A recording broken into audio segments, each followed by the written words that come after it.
복된 성탄절입니다. 우리 한번 인사하고 말씀을 나눌까요? 메리 크리스마스. 메리 크리스마스.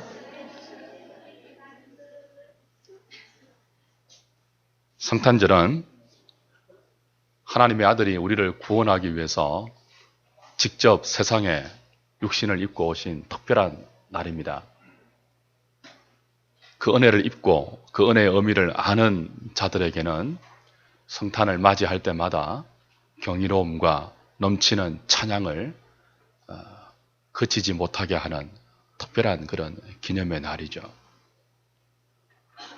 2013년 성탄절을 맞이해서 하나님의 특별한 은총과 하나님의 특별한 간섭이 저와 여러분과 여러분의 가정 위에 넘치기를 주의 이름으로 축복합니다. 어제 그 뉴스를 잠시 보니까 밤에 성탄 전야라고 시내가 시끌벅적 하더라고요. 또 SNS에 여러 가지 그 소식들을 보고 올라오는 사진들을 봐도 연인들로 또 가족들로 붐비는 극장가, 백화점 그리고 상가들을 볼 수 있었습니다. 오늘 성탄절을 맞이해서도 전국의 온 교회는 이렇게 우리처럼 모여서 예배하고 하나님께 찬양을 돌리면서 정말 성탄답게 보내고 있습니다. 세상도 의미는 제대로 모르지만 성탄절을 기억하고요. 교회와 그 안에 있는 주의 백성들은 성탄의 바른 의미를 쫓아서 하나님께 찬양을 드리기 위해서 모이고 예배하고 주신 은혜를 기뻐하고 감사하고 있죠. 그런데 정작 역사의 첫 번째 성탄절에는 지금과는 전혀 다른 분위기의 성탄이었습니다. 하나님의 아들이 약속에 따라서 온 세상에 미칠 큰 구원의 기쁜 소식을 가지고 이 땅에 오셨는데 그의 나심은 떠들썩한 왕자 탄생의 모습이 아니었죠. 첫 번째 성탄의 모습이 우리에게 보여주고 있는 오늘 본문의 내용은 강보에 쌓여서 구유에 뉘어있는 비천한 아기의 모습이에요. 그리고 성경은 그 구유에 강보에 쌓여서 뉘어있는 비천한 아기를 온 세상을 구원할 구원자라고 우리에게 소개하고 있습니다. 여러분 한번 상상을 해보십시오. 정말 지금 온 세상이 성탄을 맞이해서 기뻐하고 있잖아요. 그리고 이 성탄의 주인공이 예수 그리스도이고 그분은 하나님의 아들이에요. 근데 정작 그분이 첫 번째 성탄을 맞아서 이 땅에 오셨을 때는 아무도 그분이 세상을 구원할 구원자인 줄 알지 못했습니다. 그분은 강보에 쌓여서 사람이 누워있지 않는 말구유에 아기 예수로 오셨어요. 마치 장차 우리 주님이 세상과 사람들에게 거절당하실 것을 예고라도 하듯이 말입니다. 여우도 굴이 있고 공중 나는 새도 집이 있지만 인자는 머리 둘 곳이 없다 하시면서 십자가를 향해 가시던 주님의 모습이 육신을 입고 오신 그 첫 번째 성탄부터 우리에게 암시하고 있죠. 만약 여러분이 결혼을 했습니다. 그리고 아기를 가졌습니다. 그리고 출산한 때가 가까웠다고 상상해 보십시오. 그런데 정작 산부인과를 구하지 못했어요. 산부인과가 아니고 어떤 병원도 구하지 못했어요. 병원도 아니고 어떤 집도 구하지 못했어요. 그래서 할 수 없이 저 안락동과 우리 반여동을 잇는 저 다리, 무선강의 수영강 다리 밑에서 여러분의 첫 아이를 낳았다고 상상해 보십시오. 비슷한 상황이에요. 평생 그 부모의 가슴에 아픔이 맺혀 있지 않겠습니까? 그 아이를 볼 때마다 미안하지 않겠어요? 제대로 병원에서 낳지도 못하고 집에서 낳지도 못하고 말구유에 나와서 강보에 사서 그 구유에 뉘어 놓았던 부모의 심정을 생각해 보십시오. 주 안에 사랑하는 여러분, 성탄의 놀라운 비밀이 여기에 있습니다. 하나님이 주신 세상의 구주가 로마의 황제의 요람에 누워있는 아기가 아니라 베들레헴 말 구유에 누워있는 비천한 아기라는 사실이에요. 이 아이의 아버지는 목수입니다. 이 아이의 어머니는 결혼식조차 올리지 못한 처녀예요. 그리고 이 아이의 부모는 첫 아들을 강보에 사서 구유에 뉘어야 했던 무능한 부모였습니다. 이런 부모 밑에서 태어나 구유에 누워있는 아기를 성경은 온 세상을 구원할 구원자다 그러고 그 구원자의 표적으로 구유에 뉘어있는 아기를 제시하십니다. 요즘 세상은 그 세상 가운데 살아가기에 바쁜 저와 여러분들은 늘 높은 것을 꿈꿉니다.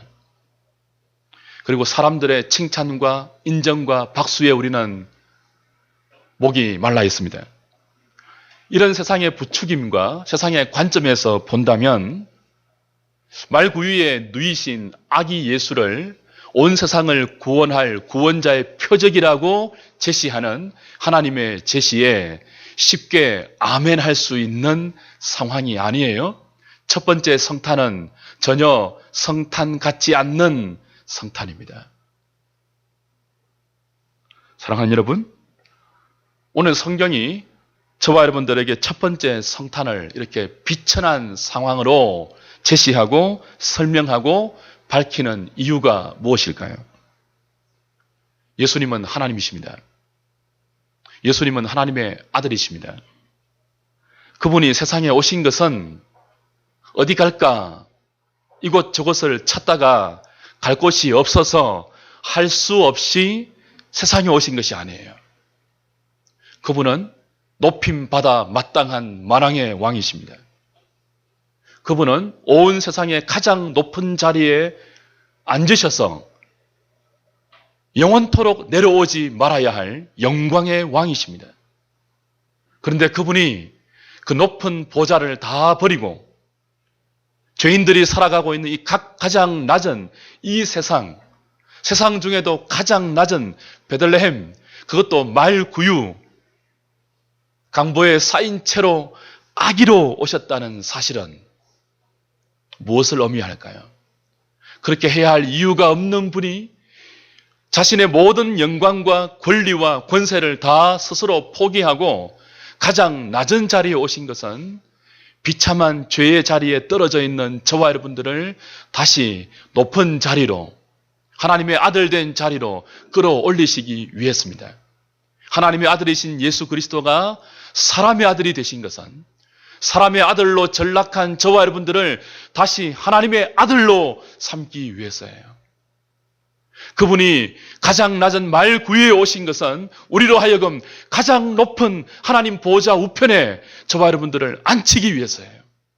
그래서 이 성탄에 성탄 같지 않는 첫 번째 성탄의 의미를 아는 주의 백성들은 경이로울 수밖에 없는 거죠. 찬양할 수밖에 없는 거죠. 정말 감사할 수밖에 없는 거죠.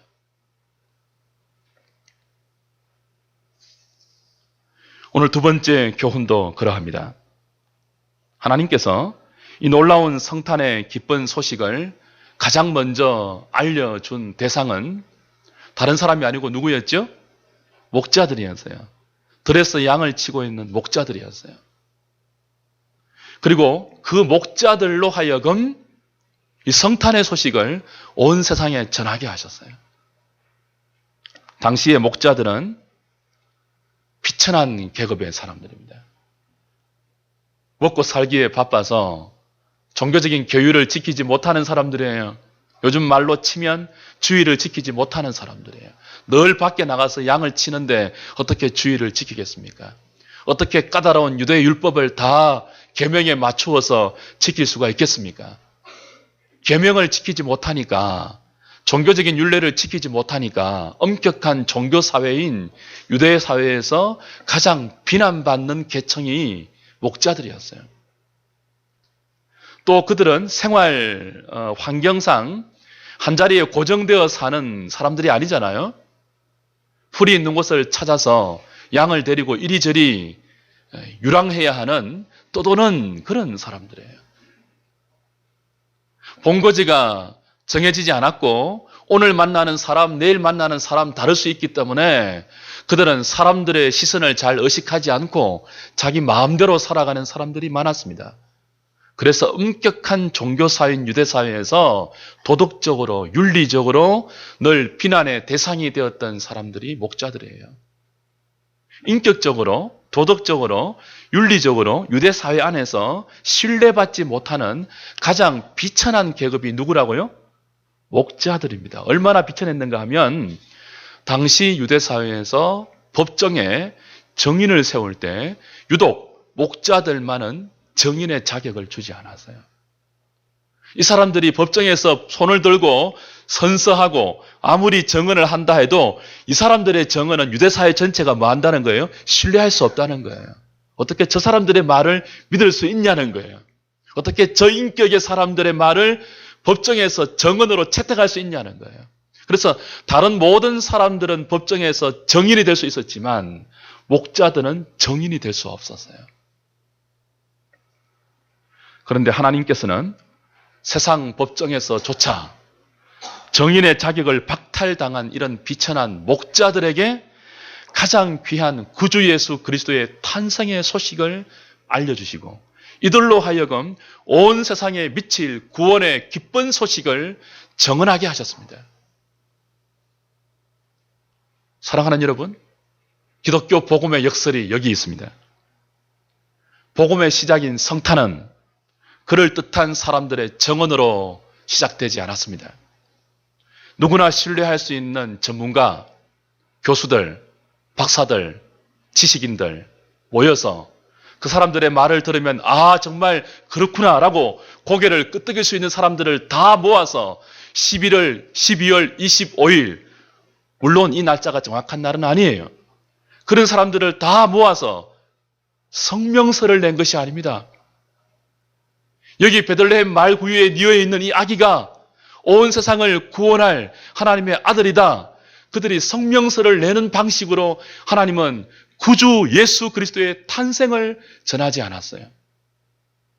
가장 유명한 산부인과 의사들을 모아서 그 의사들의 진술서를 다 모아 여기 누워있는 이 아기가 구주가 맞다는 출생 증명을 한 것도 아닙니다. 하나님은 법정에서조차 신뢰하지 못하는 아무도 이 사람들의 말을 들어주지 않는 가장 비천한 계층이었던 목자들에게 가장 존귀한 복음의 성탄의 소식을 맡기어서 그들의 입으로 하늘에서는 영광이고 땅에서는 기뻐하심을 입은 사람들 중에 평안하다. 왜냐하면 온 세상에 미칠 구주의 탄생이 베들레헴 구유에 누워 있는 아기의 표적으로 임했다. 라고 전해주었던 거죠. 교회는 인기 연예인이나 신뢰할 만한 지성인들의 간정의 틀을 닦지 않습니다. 그래서 우리 교회는 간정 잘 안 하잖아요. 연예인들 불러서 간정하는 거 너무 좋아하지 마세요. 그 별로 진리가 없어요. 교회의 복음은요, 구원의 복음은요, 그렇게 사여지지 않습니다. 아, 저런 사람도 변했구나. 뭐 이런 기초 위에 잘 세워지는 것이 아니고, 첫 번째 성탄의 이 성탄 같지 않는 성탄이 우리에게 주는 교훈은 뭐예요? 세상이 신뢰하는 방식을 전복시키면서 우리에게 예상 밖으로 이 복된 소식을 전하는 하나님의 방식에 있는 거죠. 세상 법정에서조차 정인의 자격을 박탈당한 목자들의 증거에 귀를 기울이고 그들이 전하는 구유에 누인 아기가 세상의 주인이며 나의 구원자임을 믿고 받아들이는 데서부터 기독교의 생명은 시작되고 구원의 여정은 출발되는 것입니다. 그래서 오늘 저와 여러분들에게 이 성탄 같지 않는 첫 번째 성탄을 생각하면서 구해야 할 것이 하나였어요. 하나님이 우리에게 주시는 생명은요, 구원은요, 그럴듯한 것이 아닙니다. 온 세상이 고개를 끄덕이면서 수납하고 환영하고 영접할 만큼 포장되어서 예쁘게 오는 것이 아니에요. 어떻게 옵니까? 성탄 같지 않는 성탄으로 오세요. 구원자 같지 않는 구원자로 오세요. 하나님의 아들 같지 않는 아들로 오세요. 그래서 무엇이 필요하죠? 은혜가 필요해요. 이런 분을 나의 구주라고 믿고 받아들이고 이분을 따라가는 데는 무엇이 필요하다고요? 은혜가 필요해요. 주님이 십자가로 가실 때 아무도 따라가지 않았습니다. 구원자 같지 않아서 그래요. 그러나 그분이 십자가에 달려서 다 이루었다 하시면 때 세상의 방식으로 도무지 불가능했던 죄의 깊은 수렁에 빠져있는 저와 여러분들의 영혼이, 저와 여러분들의 육신이, 저와 여러분들의 전 삶이 그 비참한 수렁에서 건져 올림을 받아 하늘에 그리스도와 함께 앉히게 된 놀라운 구원의 신비가 바로 이 성탄 같지 않는 성탄과 표적 같지 않는 표적의 이 하나님의 역설적인 진리에 의해서 우리에게 허락되는 것은 오직 은혜입니다. 오늘 다윗의 동네에 너희를 위하여 구주가 나셨으니 곧 그리스도 주시니라.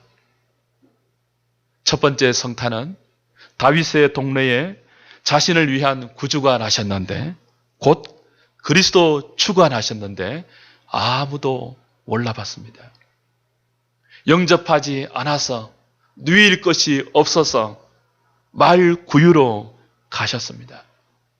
황제의 모습으로 오셨다면 누가 그랬겠습니까? 다 자기 집에 모시려고 했겠죠.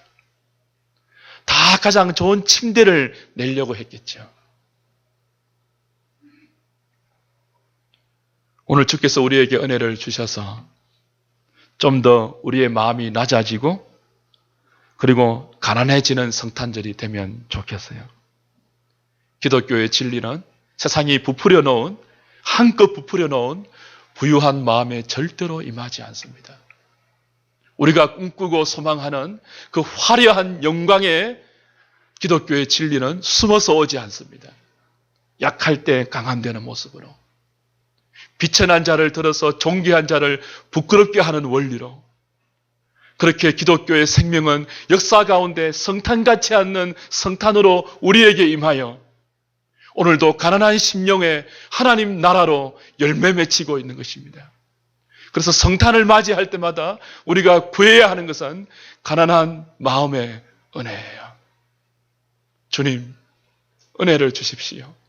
세상은 들떠서 의미도 모른 채 모이고 즐기고 기뻐하고 그리고 노래하고 부르지만 부유해진 마음에, 욕망으로 부풀려진 마음에 구유에 오신 아기 예수를 나의 주라고 믿을 수 있는 그런 사람들이 어디 있겠습니까? 십자가에 비참하게 돌아가신, 아무도 편들지 않는 나무에 달린 예수 그리스도를 나의 주로 믿고 따라가는 데는 성탄 같지 않는 성탄을 나를 위한 성탄으로 인정하는 데서부터 시작되는 거죠. 말씀을 맺읍시다. 첫 번째 성탄에, 이 성탄 같지 않는 성탄의 모습에 담겨있는 놀라운 역설의 원리를 기억하는 2013년도 성탄절이 되기를 소망합니다. 그렇지 못하고 만약 우리가 이 역설의 진리를 잊어버리는 순간 우리는 첫 번째 성탄의 비천함을 부끄러워하게 될 수 있습니다. 복음의 미련함과 어리석음을 자랑하지 못하게 될 수 있어요. 주 안에 사랑하는 여러분, 복음은 미련한 것입니다. 세상의 지혜를 볼 때 복음은 어리석은 거예요. 표적을 구하는 유대인들이 볼 때 복음은 얼마나 미련한 것인지 몰라요. 그래서 은혜가 필요하고 주님 주시는 능력이 필요하죠. 성탄 같지 않는 성탄의 모습을 부끄러워하고 그런 모습으로 우리를 구원하는 복음의 어리석음을 우리가 같이 어리석게 생각할 때 교회는 성탄의 복음으로 세상을 향해 나가는 것이 아니고 이 땅의 영향력과 사람들이 좋아하는 힘과 지식으로 세상을 설득하려고 합니다. 성탄 같지 않는 성탄으로 그대로 제시하는 게 아니고 꾸미려고 해요. 사람들이 받아들일 수 있는 것으로 힘으로 포장하고 영향력으로 포장하고 그리고 사람들이 잘 받아들일 수 있는 그 무엇을 첨가해서 세상 가운데 제시하게 되죠. 그렇게 되면 스스로 우리는 어리석음에 빠지게 되는 것입니다.